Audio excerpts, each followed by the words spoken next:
Polygon is the next big thing that is happening or is going to happen in the crypto futures market.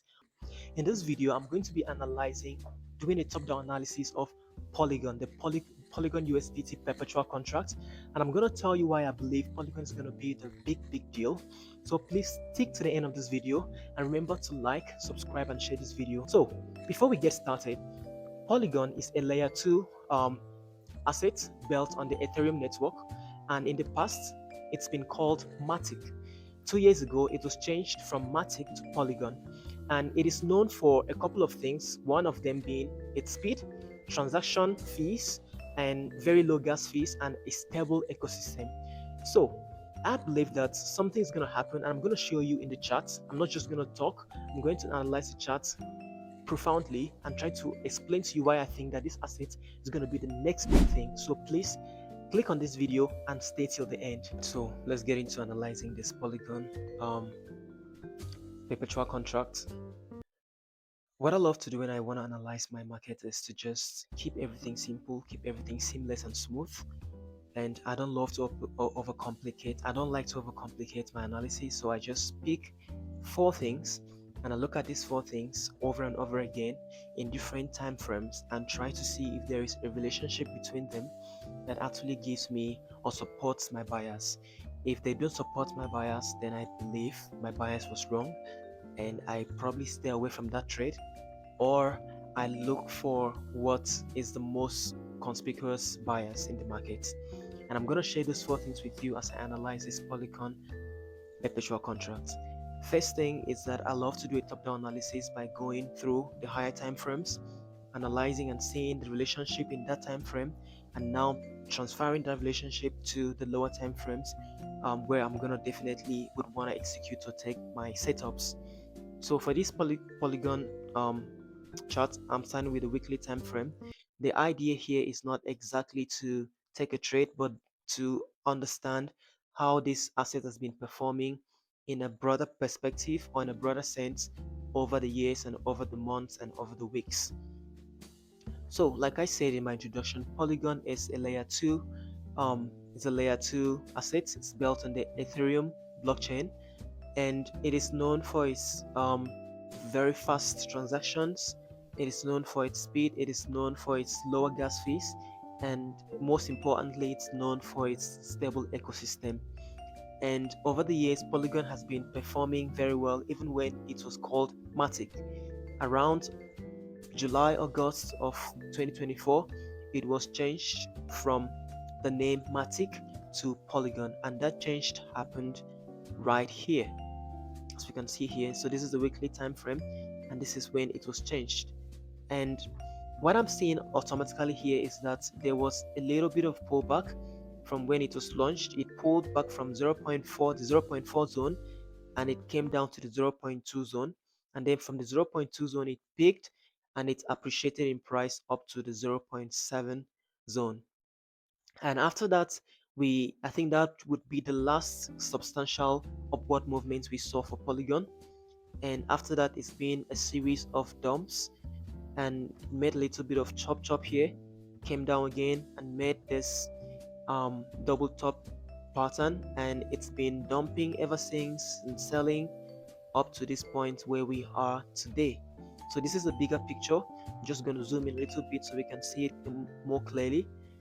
So this is the bigger picture I am actually looking at for Polygon, right? So it was launched, right, as Polygon, and then it did a little bit of pull down, and from there it went all the way up, and then ever since it's been dumping.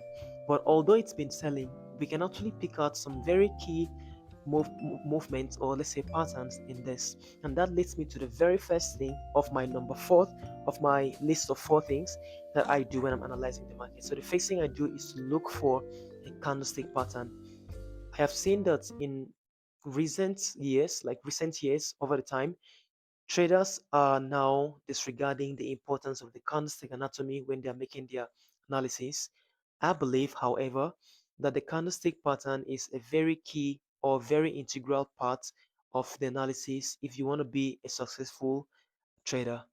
So don't sleep on it. Always look for candlestick patterns and always try to understand what they mean in the market. So in the meantime, I'm going to remove these drawings and I'm just going to go ahead and map out some of my candlestick patterns.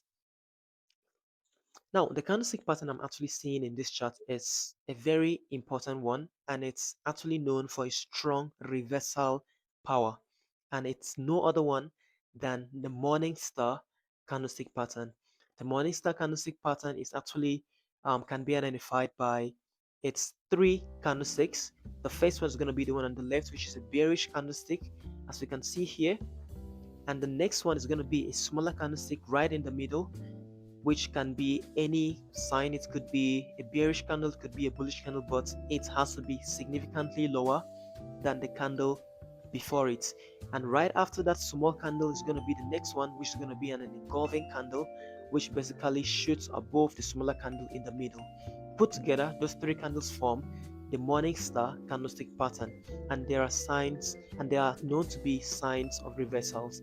Every time, or almost every time, you see a morning star in your chart, look very well, you would see a little bit of reversal, and it happens mostly at the end of a trend or at the beginning of a new trend.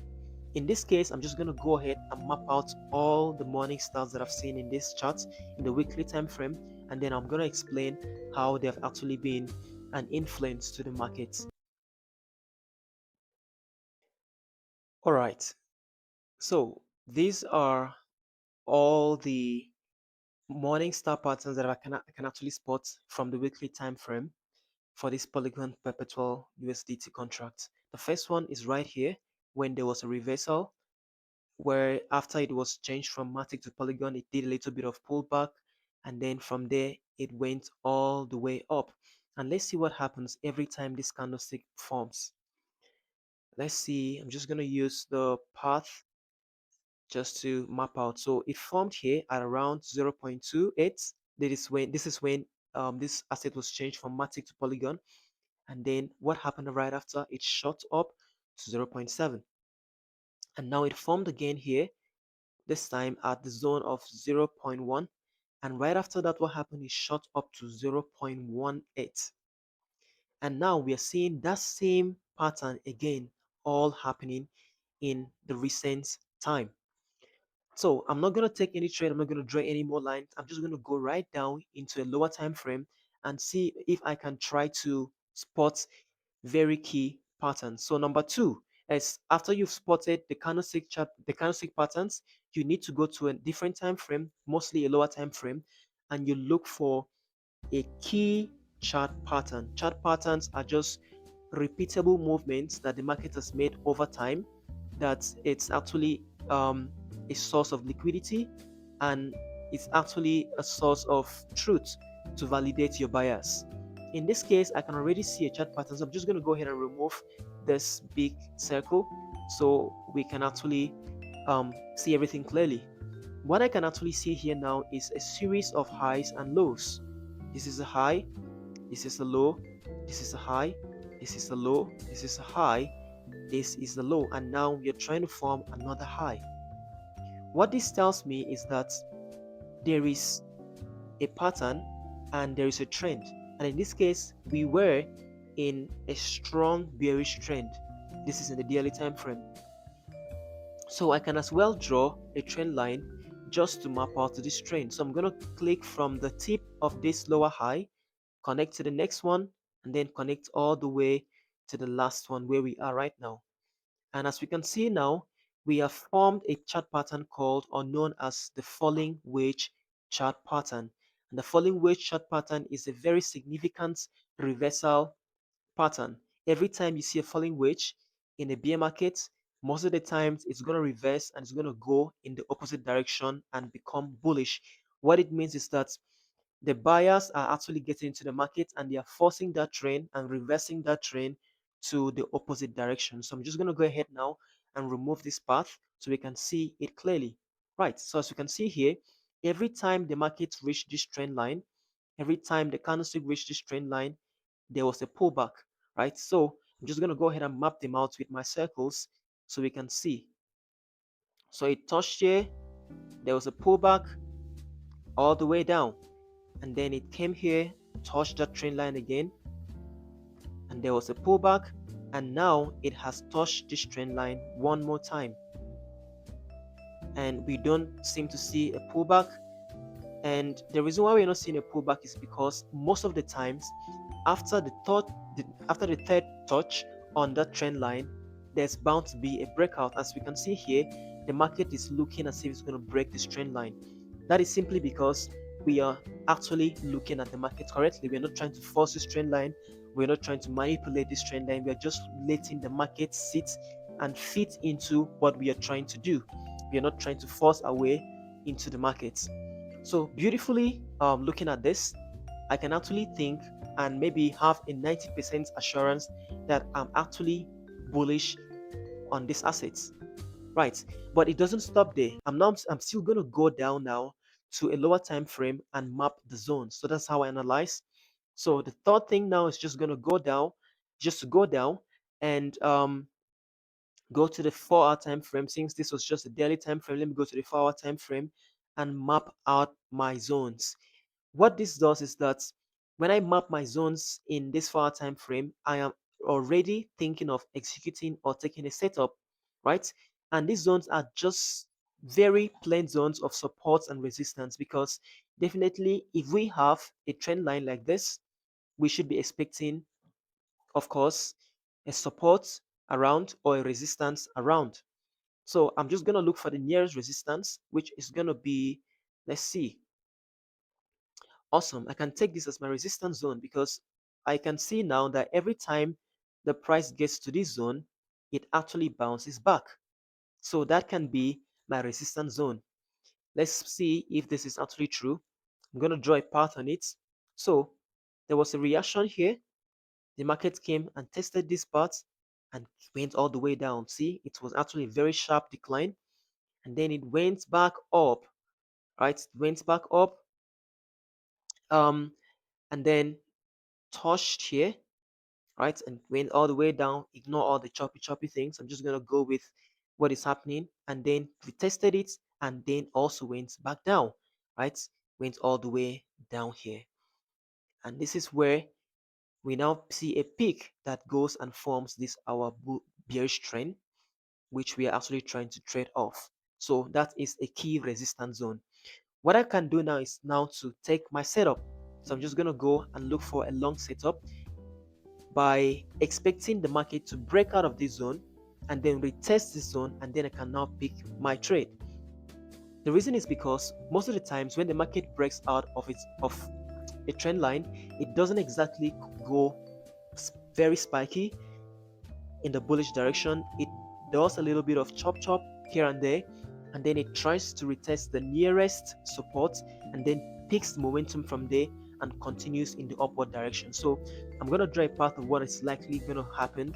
So it's going to break out here. It's already breaking out. It's going to break out here, and it's going to come maybe somewhere here. Let me just come here, because this looks more like a zone, right? It's going to come probably here, because this a little bit of chop here and there, and then drops all the way down and maybe comes to retest the breakout, which could be around this zone, and now goes all the way up and clears this initial lower high, and that can be our TP1, our first take profit. So this is what I'm thinking of when I am trying to analyze the markets. Now, it doesn't just end there. I believe that the market can do a similar movement, right? It can do a similar movement where it breaks out, right? Does that retest, comes all the way down, and then goes all the way to target this resistance zone. The reason why I'm thinking this way is because in the market is reactive and not predictive. And as a trader, you have to be a reactive trader, not a predictive trader. What I mean by that is react with what the market is giving you. Don't try to over predict. Don't try to predict where the market is going. Just react to it. And that is how the big players are doing. They wait at zones and they react to what the market is doing. Right. So I believe that since there has been a couple of chops here and there, big traders or people with bigger capitals may want to wait at this zone. Let me just map it out with a circle. They may want to wait at this zone here, right here, right, to cause traffic and now pull the market back. And then that's basically that. You don't really need to overcomplicate things. You don't need lots of trend lines here and there. So I can as well go ahead and draw. Let me go ahead and draw my key zones right inside this trend, as actually we are mapping them out. So this is one of them. So I can just take here and say, okay, this is a reactive zone, right? That's the reactive zone 1. And I can also take this to be another reactive zone, right? So this can be another reactive zone, as you can see here. It's as simple as that. And now what I want to do is I want to take my trade, my long position, right at the edge of this retest, and I'm aiming for my TP1, right? My TP1 now is at 0.1049, and my stop loss is just going to be well below this trend line, right? Well below this trend line. This is what I'm aiming for.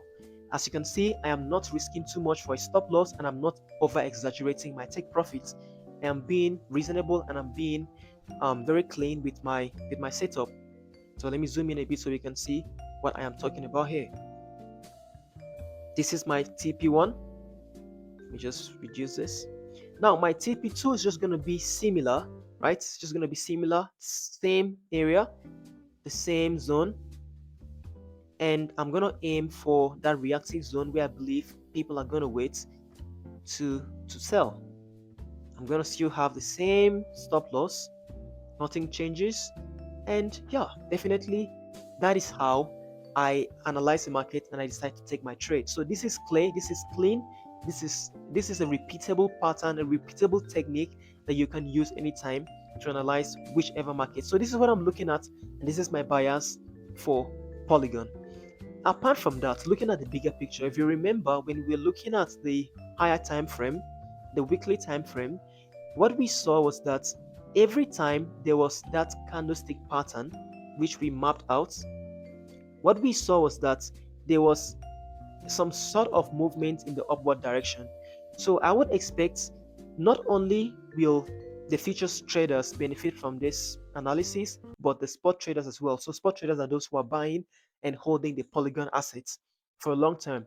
I would expect Polygon to hit up to probably this zone. Right, look at this zone 0.18, and this would be a really key positive movement. If you enter this trade looking at this analysis, you will have made a good amount of money by the time it reaches 0.18. Or I mean the better case scenario is that it would get and try to retest this double top here, which is at 0.2.